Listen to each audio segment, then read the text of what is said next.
আমার পোলাওটা দেখুন কতটা ঝরঝরে হয়েছে, এই যে দেখুন, আর একদম পারফেক্ট হয়েছে। আমি একবার খেয়ে দেখে নিচ্ছি কেমন হয়েছে।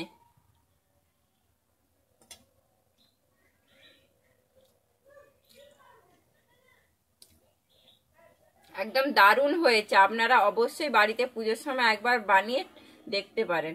আমার যদি এই রেসিপিটা ভালো লেগে থাকে তাহলে আমাকে অবশ্যই কমেন্টে জানাবেন। নমস্কার বন্ধুরা, কুকিং অর্পিতাতে আপনাদের সবাইকে স্বাগত জানাই। আশা করি আপনারা সবাই ভালো আছেন। আমি আজকে বানাচ্ছি বাসন্তী পোলাও। সামনেই তো আমাদের দুর্গাপুজো, তাই জন্য আমি দুর্গাপুজো স্পেশাল বাসন্তী পোলাও বানাচ্ছি। আমি যেভাবে বানাই আমি সেইভাবেই বানিয়ে আপনাদেরকে দেখাচ্ছি। আমার যদি এই রেসিপিটা ভালো লেগে থাকে তাহলে আমার চ্যানেলে একটা সাবস্ক্রাইব করে দেওয়ার অনুরোধ রইল। আমি এখানে 1 বাটি গোবিন্দভোগ চাল নিয়েছি। আমি এবারে চালটাকে ধুয়ে নেব।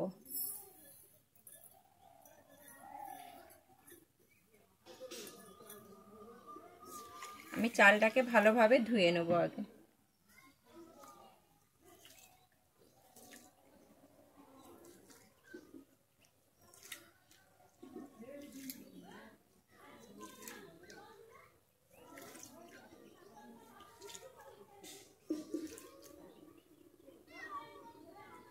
চালটাকে পরিষ্কার করে ধুয়ে নিয়েছি। এবারে আমি এখানে একটা সাদা কাপড় নিয়েছি। আমি এর উপরে চালটাকে মেলে দেবো। আমি চালটা কিন্তু যতক্ষণ না শুকনো হয় আধ ঘন্টা মতো কিন্তু আমি চালটাকে রেখে দেবো।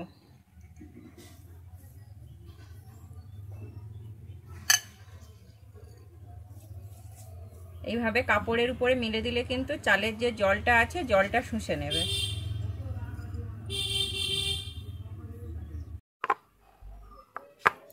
আমি বাসন্তী পোলাওর জন্য 2টো কাঁচা লঙ্কা আর একটু আদা নিয়েছি, আমি বেটে নিচ্ছি। বাসন্তী পোলাও তো বেশি ঝাল হলে ভালো লাগে না, ওটা যেহেতু মিষ্টি জিনিস, তাই জন্য আমি 2টো কাঁচা লঙ্কাই নিয়েছি এখানে, আর আদা অল্প একটু নিয়েছি।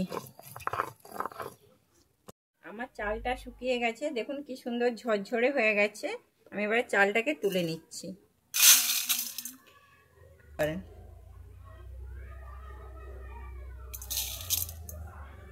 এবারে এক এক করে সমস্ত উপকরণগুলো মিশিয়ে নেব। আমি প্রথমে নিয়েছি 1 চামচ গরম মশলা আর নিয়েছি 1 চামচ জিরে গুঁড়ো।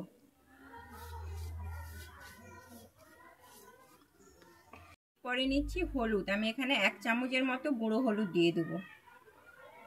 আমি কিন্তু কোনো কালার দিচ্ছি না এতে। আমি এরপরে দিয়ে দিচ্ছি আদা আর কাঁচা লঙ্কা বাটাটা। আমি এরপরে দিয়ে দিচ্ছি লবণ। আমি সব শেষে দিয়ে দিচ্ছি এখানে ঘি। যেহেতু বাসন্তী পোলাও তাই জন্য ঘিয়ের পরিমাণটা কিন্তু বেশি লাগবে, তাই আমি এখানে 4 চামচ ঘি দিয়ে দিচ্ছি। দিয়ে আমি এবারে মাখিয়ে নিচ্ছি। আমি আগে কিন্তু একটা দুধ দিয়ে স্টিম পোলাও বানিয়েছিলাম, ওইটা কিন্তু আপনারা চাইলে আমার চ্যানেলে গিয়ে দেখে আসতে পারেন। স্টিম পোলাওটা কিন্তু অসাধারণ হয়েছিল। আমি এটা বানাচ্ছি, কমেন্টে অবশ্যই আমাকে জানাবেন কেমন হয়েছে।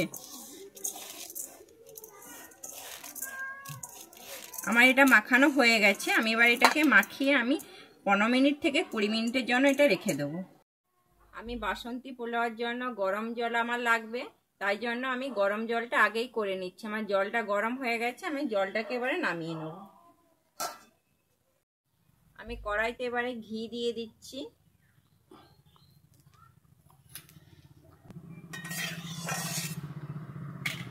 আমার ঘিটা গরম হয়ে গেছে। আমি এর মধ্যে দিয়ে দিচ্ছি 2টো তেজপাতা, আর দিচ্ছি আমি এখানে দারুচিনি, আর দিচ্ছি জয়িত্রী। জয়িত্রী দিলে কিন্তু খুব সুন্দর সেন্ট ছাড়ে। আর দিচ্ছি আমি 4টা লবঙ্গ আর 5টা এলাচ। আমি এরপরে দিয়ে দিচ্ছি কাজুটা।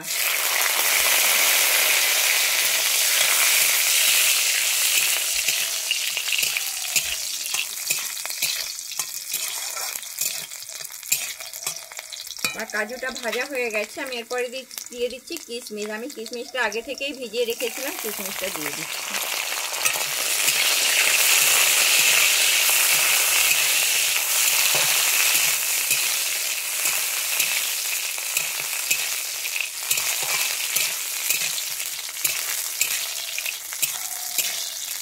ভাজা হয়ে গেছে, আমি এর মধ্যে দিয়ে দিচ্ছি এবারে মাখিয়ে রাখা চালটা।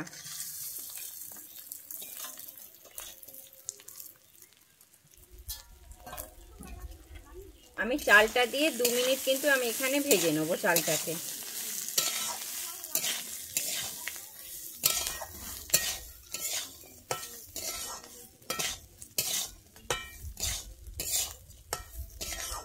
ভেজে নেওয়ার কারণটা হচ্ছে যেহেতু আদা আছে, কাঁচা লঙ্কা আছে, তাই জন্য কিন্তু চালটা 2 মিনিট ভেজে নিলে আদা আর কাঁচা লঙ্কার যে একটা কাঁচা গন্ধটা কেটে যাবে এতে। 2 মিনিট ভাজা হয়ে গেছে।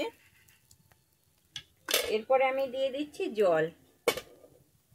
আমি যে গরম জলটা করেছিলাম এবারে দিয়ে দিচ্ছি। আমি যেই বাটিতে চাল নিয়েছিলাম ওই বাটির আমি 2 বাটি জল দিয়ে দেবো।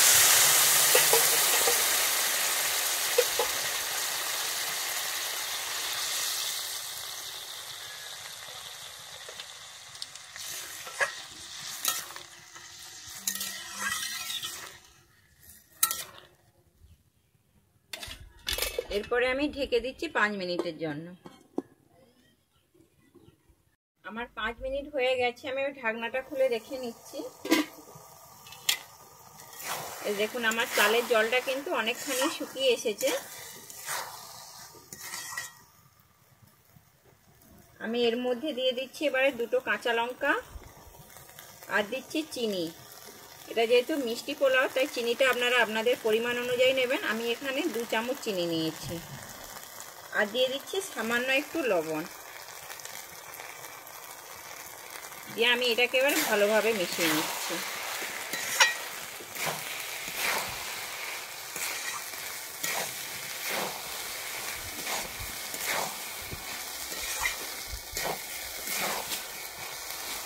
যেহেতু চিনি দিয়েছি, চিনি থেকে আবারও কিন্তু জল ছাড়ে, তাই জন্য আমি এটাকে 2 মিনিটের জন্য হালকা আঁচে কিন্তু রেখে দেবো। আমি 2 মিনিট বলেছিলাম কিন্তু আমার 5 মিনিট লেগেছে। আর আঁচটা কিন্তু একদম হালকা আছে। যারা উনানে করবেন একদম যেন আগুন না দিয়ে যে তাপটা থাকবে ওই তাপেই কিন্তু হয়ে যাবে। ঢাকনাটা খুলে নিচ্ছি। আমি উপর থেকে একটু ঘি দিয়ে দিচ্ছি।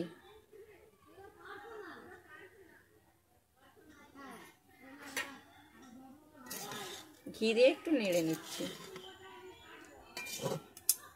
আমার দেখুন চালটা খুব সুন্দর সেদ্ধ হয়ে গেছে, কিন্তু আমার পোলাওটা একদম ঘাটেনি, খুব ঝরঝরে আছে। আমি এবারে এটাকে তুলে নিচ্ছি প্লেটে। এই যে দেখুন কি সুন্দর, দেখুন ঝরঝরে একদম অসাধারণ হয়েছে পোলাওটা। আমার রেডি হয়ে গেছে বাসন্তী পোলাও। আমি এটাকে এবারে পনিরের সঙ্গে সার্ভ করে দেবো। আমার যদি এই রেসিপিটা ভালো লেগে থাকে তাহলে আমার চ্যানেলে লাইক, শেয়ার, কমেন্ট ও সাবস্ক্রাইব করে দেওয়ার অনুরোধ রইল।